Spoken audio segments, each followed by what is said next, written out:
Ui, temperadinhos! Hoje a gente tá aqui na quarentena, né, Mari? Para um quadro novo, né? Na Cama com Mari G, onde eu e ela vamos ensinar a vocês posições tântricas do Deus que me livre! Deus que me livre! Sai fora! Não, gente, pelo amor de Deus, é mulheres f***, chama a vinheta.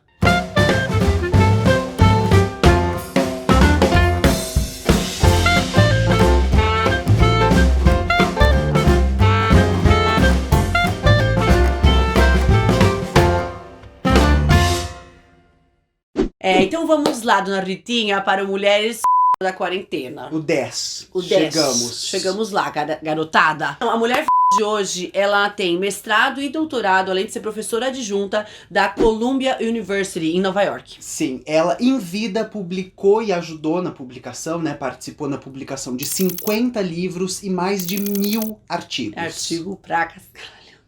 E ela é a pioneira nos estudos de relação de gênero, a pioneira no trabalho de campo da antropologia e a pioneira na utilização de câmeras e registros de imagem para pesquisa e estudos antropológicos. A mulher de hoje é Margaret Mead! Minha amiga do cursinho. Vamos lá então, Ritinha! Sim, contar a história dessa mulher porque nunca é cedo nem tarde pra contar a história de mulheres da história. Esqueci essa minha parte no começo, menina. Mas aí a gente aqui é muito flexível, a gente joga pra cá, joga pra lá, não tem problema nenhum. Bom, Margaretinha nasceu no dia 16 de dezembro de 1901, na Filadélfia, nos Estados Unidos, uma sagitariana. Por isso que gostava de viajar. Sim. Tá explicado. Não criava raiz, né? Minha amiga, né? E ela faleceu no dia 15 de novembro de 1978, em Nova York. Aliás, a frase da lápide da dona Margaretinha é celebrar a vida no mundo.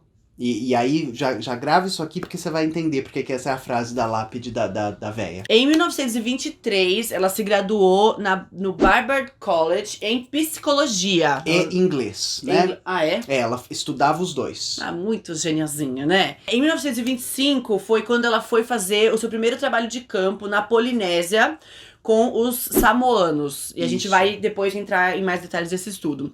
Em 1926, ela foi trabalhar no Museu Americano de História Natural como assistente do diretor. E ela colaborou nesse Museu de História Natural dos Estados Unidos durante muitos anos ainda. Virou curadora, né? Exato. Ela passou metade da vida praticamente, né? Morando nesse museu. Aí, nesse meio tempo, ela fez o seu mestrado na Columbia University, em Nova York, em psicologia ainda. E em 1929 é quando ela faz o doutorado, também na Columbia, e aí já é em antropologia. E aí uma outra data importante, que em 1954 pra frente, ela se torna professora adjunta da Columbia. Bom, dito isso, já pontuado essas datas assim mais importantes, Ritinha, conta pros temperadinhos por que a gente escolheu a Margaretinha e por quê, o que tem tão relevante no trabalho dela, na história dela. Não, primeiro que quem é nossa aluna, né, quem já foi no curso da Rita, sabe que a gente põe Dona Margarete ali pra falar sobre estudo de gênero, né? É impossível, basicamente, falar sobre gênero e entrar na antropologia ou nos estudos de cultura sem falar da Dona Margarete. Mas, para falar de Dona Margarete, eu vou fazer aqui uma digressão histórica e vou 100 anos atrás. Não, talvez eu vou um pouco mais Então eu vou começar no fio da... Não. Bom, Big Bang. O mundo começou. No início Deus criou o céu, a terra e a Dona Margarete.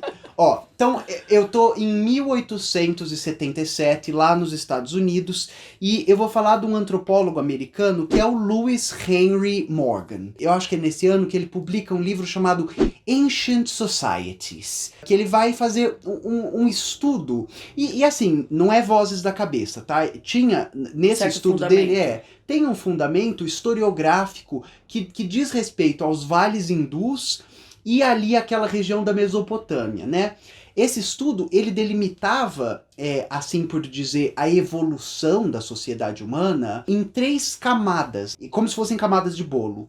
E aí a primeira camada desse bolo seria uma coisa que ele chamava de selvagerismo, que é uma era na qual as sociedades humanas dominam fogo e flecha, essas duas tecnologias. A segunda camada, né, à medida que a gente evolui a sociedade, seria o barbarismo. E aqui a gente já teria domesticação de animais, cultivo de agricultura e domínio de metais. E aí a terceira camada, né, a mais alta do bolo, seria a civilização, que advém com a descoberta da escrita. Existe, no entanto, aqui um problema muito grande com essa teoria, que ela, de certa forma, hierarquiza ou cria um ranking, né, entre as civilizações. E mais tarde, essa teoria da antropologia vai ser usada para justificar os comportamentos de escravização, genocídio, colonização, racismo, de acreditar que esse povo é mais civilizado do que os outros. Mesmo porque se você põe as populações num ranking, necessariamente uma é melhor do que a outra. Exato. Mas melhor do que a outra, é sempre bom a gente pensar. Segundo a visão de quem? E pra quê? E melhor pra em quê? quê? Nosso segundo recorte é o Franz Boas, ou Boas, que vai ser o professor dela na Universidade de Colômbia, e ele fundou o departamento de antropologia lá na universidade. Sim. Então, o Franz Boas, ele é tido, né, na história da antropologia como o pai da antropologia norte-americana, mais ou menos o fundador da antropologia norte-americana. Mas ele tinha uma abordagem mais humanista, né, da antropologia. E do particularismo histórico. Então, se antes a gente tem essa teoria que cria rankings, o Franz Boas vai inserir a ideia de particularismo histórico. Então, as sociedades, elas estão configuradas de forma particular devido ao seu processo histórico interno ou externo. E aí não tem como criar um ranking entre elas, porque não existe juízo de valor. Então a antropologia do Boas tá indo de encontro ao unilinearismo histórico que era a teoria do Lewis, de acreditar que a gente tá aqui, depois vai para cá, depois vai para cá. Por fim, a gente entra aqui no conceito de relativismo cultural. Desde o Boas, a gente está colocando no mundo, ou seja, desde o final do 1800, que ao observar uma cultura, é impossível fazer juízo de valor, porque a gente observa uma cultura estando vestido da nossa, né? Exato. O nosso ponto de vista é também cultural. Tem um vídeo aqui no canal chamando A Realidade é Subjetiva, no qual a gente discute, né, esse conceito. Mas ao observar uma cultura e querer enquadrá-la como superior, inferior, bárbara, civilizada, a gente está fazendo isso a partir de um ponto de vista específico e cultural, que é o seu, né? Por isso o trabalho do antropólogo ele tá mais ligado ao campo da descrição, ao campo da narrativa, do que ao campo do juízo de valor. E é dessa escola que a Margaret Mead vem. Então ela já parte de uma visão de outros povos, de outras culturas, que é muito influenciada pelo Boas. Isso. E que quer ir de frente com esse tipo de visão da antropologia que ranqueava os povos e ranqueava as culturas. Tem 3 estudos que são os principais e foram os que ficaram mais famosos. E eu acho que a história da Margaret ilustra muito bem o apagamento epistemológico. Nojo! O apagamento da episteme. Da episteme, da mulher na ciência. Isso. Eu acho que é muito emblemática, é muito importante a gente pegar essa história dela de base pra trazer pra gente hoje, entender o que disso ainda resta na nossa cultura e na nossa comunidade científica. Vamos lá para o primeiro, então, Ritinha. Então, o primeiro ele é de 26, né? E ele é um artigo da professora Mead chamado A Metodologia do Teste de Raças, né? Então, se você está acompanhando ali a trajetória histórica, você sabe que no final do século XIX, 1800 e qualquer coisa, e no início do século XX, a gente acredita em raças, né? Aqui no canal, eu tô fazendo muito merchan hoje, a gente já fez o papel de gênero, no qual a gente falou de papel de raça, né? Que vai levar lá pra frente pro nazismo, etc. A comunidade, né? A comunidade médica, os cientistas, acreditavam que existiam raças e era possível diagnosticá-las. Fala, olha, essa é uma raça assim, essa é uma raça tal. E aí a dona Margaret, em 26, ou seja, ela está com 24 anos de idade, publica esse artigo que está falando... Gente, vocês perceberam que a fonte é meio vozes da cabeça de vocês, né? Vocês estão percebendo que de ciência não existe, e que a metodologia de você está contaminada de achismo e subjetividade. Então, a dona Margaretinha, que está vindo da escola do Franz Boas, e vale também salientar, né, sobre apagamento da episteme feminina, a Ruth Benedict, que era uma aluna do Boas, uma assistente dele também. É, 15 anos mais velha que a Margaretinha, mas 3 anos à frente na vida acadêmica, né? Então, a Margaretinha estava graduando, ela estava mestrando. A Margaretinha estava mestrando, ela estava doutorando. E a Ruth ajudou muito a Margarete. Tem boatos que elas tiveram mas essa parte a gente vai só deixar a foto aqui das duas se aproximando, ó. Além desse estudo, a Margarete era uma grande crítica dos testes de QI feitos em universidades, em escolas, e que desconsideravam o peso da cultura e do racismo entre pessoas negras e brancas. E o quanto isso afetava o desempenho dessas pessoas nesse tipo de teste. Então, ela criticava muito o fato de a gente desconsiderar toda a bagagem, de falar dessas intersecções de raça, classe, bagagem cultural e do papel do racismo no desempenho dessas pessoas. Nesse trabalho da Dona Margarete, ela tá falando exatamente isso. Escuta.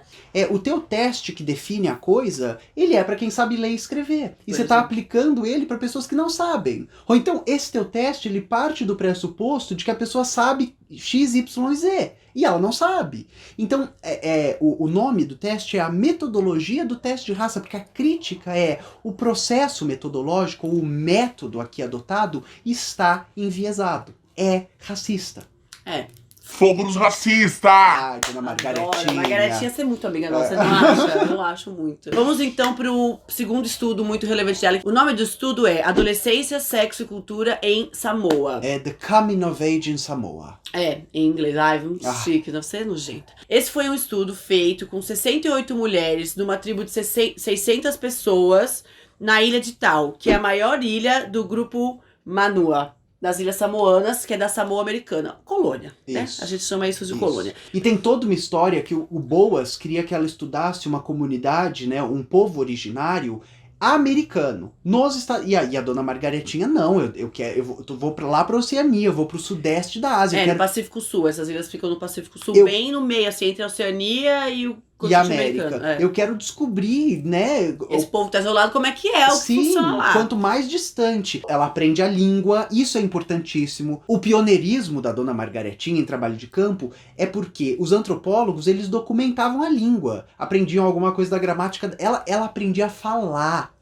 E ela ia viver com o povo, né? Tem as fotos, os registros. Sim, tem as fotos, os registros dela sentada com a galera, participando dos rituais, dos festivais, isso. O objetivo dela nesse estudo era entender se o período da adolescência entre pessoas de outras culturas era tão conturbado quanto era para os jovens americanos. Porque notava-se nessa época nos Estados Unidos muitos distúrbios comportamentais, muitas dificuldades das meninas de passarem da fase da infância para a adolescência. Então, muita depressão, muita agressividade, tinha muitas questões psicológicas. Com o corpo. Exato. E ela queria entender se esses distúrbios eram inerentes, né, se era uma coisa biológica própria da fase de transição da hormonal. Infância. Se de repente era hormônio, se era biológico do corpo da mulher, alguma coisa assim, ou se era cultural.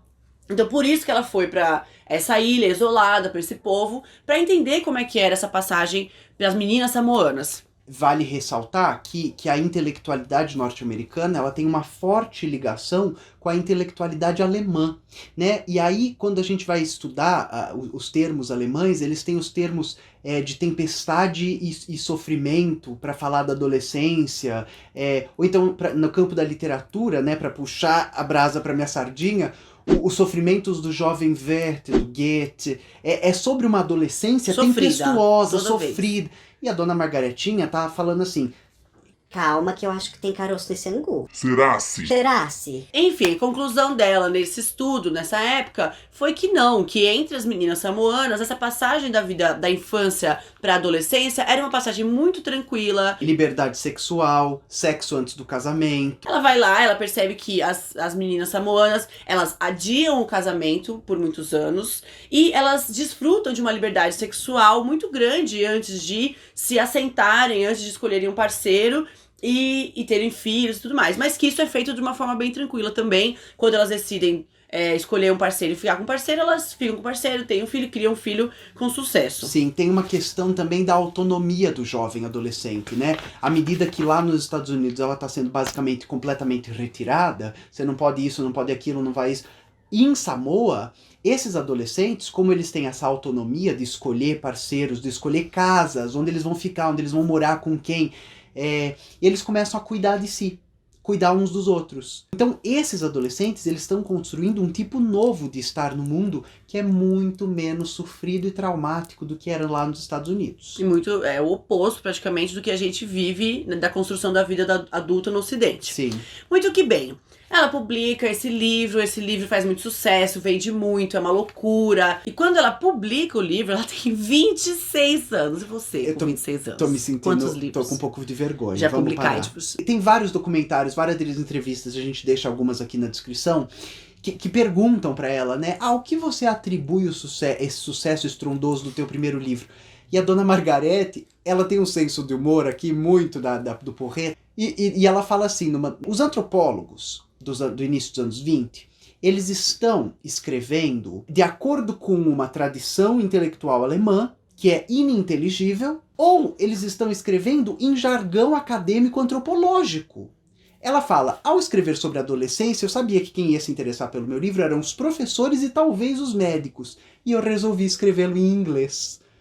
Então, a porrada é essa, né? Eu tava escrevendo ciência não para circular dentro da academia, mas para que as pessoas pudessem acessá-la, né, e transformar suas vidas. E de fato isso aconteceu, foi um grande sucesso de vendas e tudo mais. Por um lado foi um grande sucesso, mas por outro lado gerou muita controvérsia na comunidade acadêmica. Tem muitos antropólogos da época que questionam as metodologias dela, falam que o que ela faz é achismo, Não é ciência. Que não é ciência, que ela não usou metodologia científica, que só a observação dela não é suficiente pra determinar que aqueles comportamentos realmente aconteciam e tudo mais. 5 anos depois que a Margarete falece. Então ela falece em 78? Ela falece em 78. Isso. Então 5 anos depois, 79, 81, 2 e 3. Em 1983, um outro antropólogo, John Derek Freeman, ele publicou um livro inteiro, ele dedicou um livro inteiro. Você viu como ele estava ocupado, estava meio sem job. Que ele publicou um livro inteiro criticando cada ponto desse estudo da Margarete. Falando que ele voltou pra essa região, foi fazer uma pesquisa também com esse povo, que nada daquilo que ela tinha descrito se aplicava. Ah, engraçado, né? Que passou mais de meio século. Né? Por exemplo, podemos começar por aí. E nesse meio século, o que aconteceu? Né? Numa ilha que era colonizada, né? O que vocês acham? Assim? E a preocupação do Boas, do Franz Boas, professor da Margarete, era de que com o processo da modernidade, né, as culturas seriam contaminadas não é a palavra, mas seriam influenciadas pela religião ocidental, pela tecnologia ocidental e pela cultura ocidental. Engraçado, né? Você viu isso acontecer mais em algum lugar no mundo? Ah, será? Talvez em todas as colônias. Né? O Brasil exportando conhece. igreja evangélica pra África. Muito que bem. E aí, ele vai falar esse monte de coisa e tal, porque diz ele que também chegou a entrevistar mulheres que a Margarete tinha entrevistado sei lá quantos anos antes, e ele entrevistou elas de novo agora como mulheres idosas, algumas poucas mulheres que ainda estavam vivas e tal. E aí você fica pensando, eu até notei alguns questionamentos. Por que ele publicou isso 5 anos depois que ela morreu? Porque ela não podia rebater. Porque ela não podia né? se defender. A gente tem que pensar também quais os valores religiosos estavam sendo incutidos nessas pessoas enquanto povo colonizado. Valores Religiosos cristãos ocidentais. Sim. que são quais? Virgindade, monogamia, exclusividade, tudo isso. Ficar cerrada dentro do espaço doméstico, casar virgem. Virar né? adulta, casar, ter filho e ficar enterrado em casa. Isso. Né? Outra coisa que também é um questionamento que tem em pessoas que criticaram o Freeman, é que ele era um homem e que provavelmente as mulheres da tribo não teriam a mesma liberdade de falar com um homem sobre as suas vidas sexuais, sobre os seus parceiros, quanto elas teriam com uma mulher, que foi o que aconteceu com a Margarete, uma mulher jovem. E que talvez esse arrombado, né? Obrigada, tô com muita não raiva. aprendeu a língua, não foi morar com Pois eles, é. não passou anos, E quem não pegou. garante que ele observou isso mesmo? É, gente, é um tá. Eu acho que tinha que ter mais um pra falar o melhor de 3. É. Foi, Vamos fazer ele, o nosso. Vamos lá, nós, a gente essa vai, boa. fica quieta. E também pensar nessa coisa da religião, na atividade missionária que teve lá nessa região. Então, assim, talvez essas mulheres que foram entrevistadas por ela numa certa época, hoje em dia não, na época que o Freeman foi, já eram senhoras idosas evangélicas. Isso. E que agora não iam falar assim. Não, quando a gente era jovem era mais putaria mesmo. Ó, ali, Eu ó, dei essa bacurinha DJ muito. aqui, ó, brincava de DJ com as minhas amigas. O homem ele vai utilizar do seu privilégio, da sua posição de prestígio e da ciência, da sua posição de prestígio dentro da ciência, Pra deslegitimar um trabalho que vai contra os valores cristãos, provavelmente, que ele possuía. Sim. Lembra da Ruth? Dona Ruth aqui, Benedita? Que inspirou ela? Dona Ruth Benedita tinha uma preocupação com temperamento, que ela queria saber até que ponto a cultura moldava. Será que a gente é agressivo por... Será que a gente perdoa? Será que a gente fica triste? Será que a gente é melancólico por... Ou será que é a cultura? Então, a Dona Margaretinha publica esse livro, Sexo e Temperamento, lá em 35, depois de passar por muitos povos, entre eles, por exemplo, os Xamburi, onde as mulheres eram líderes do povo, onde as funções de organizar a vida e de produzir a vida estavam com as mulheres. E aí a Dona Margarete publica esse estudo falando, olha, nesse povo, ser homem e ser mulher é assim. Nesse povo é assado e nesse povo é acildo. Então, os 3 jeitos são completamente diferentes e sexo não define temperamento. Tadã! Não existe jeito de mulher, cabeça de mulher, trabalho de mulher. Não existe jeito de homem, cabeça de homem, entendeu?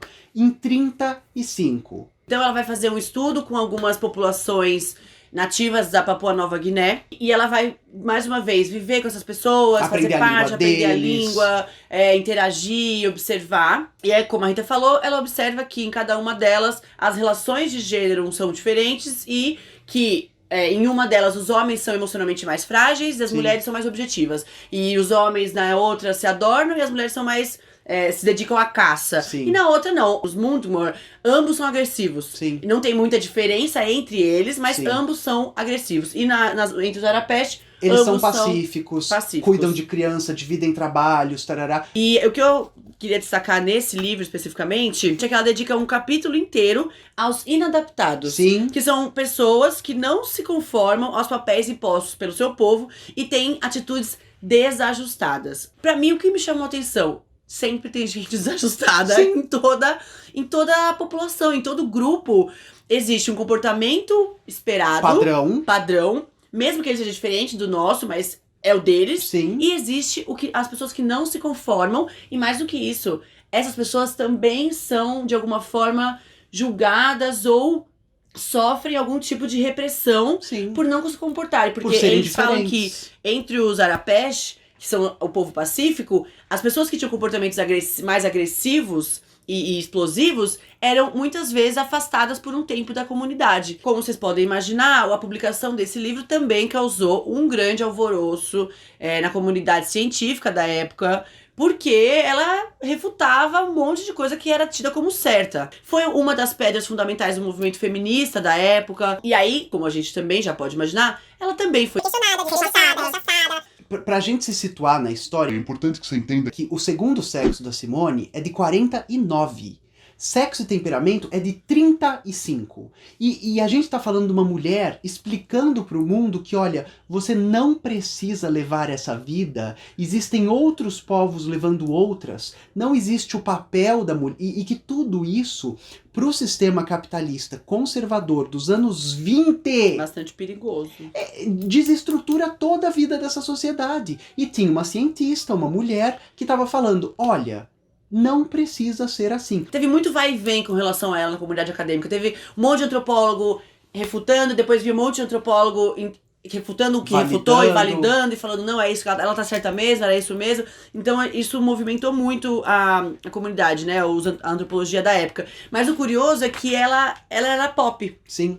Então ela dava muitas entrevistas, ela escrevia para revistas que não eram científicas, revistas de circulação popular. Era convidada para talk show, programa de rádio. Dava palestra em tudo quanto é lugar. Então, apesar de a comunidade científica ter todo esse rebuliço, muitas pessoas excluírem ela dos estudos e não citarem, ao mesmo tempo, entre as pessoas fora da comunidade científica, ela estava fazendo muito sucesso. Não importava se ela sofresse um boicote acadêmico, porque a sociedade havia absorvido o impacto da ciência que ela estava produzindo, né? Então, ao invés de ficar se preocupando se ela ia ser citada em paper, ela estava se preocupando se descobrir um novo tipo de educação em Samoa pode ajudar os professores a ensinarem as crianças como pensar e não o que pensar. Se descobrir um novo jeito de estar no mundo com gênero e sexualidade, pode liberar a mulher né? E não se ela vai ser citada no próximo paper acadêmico, no próxima tese, no próxima dissertação. A dona Margaretinha falece em 78. Em 76, a BBC faz um documentário, né,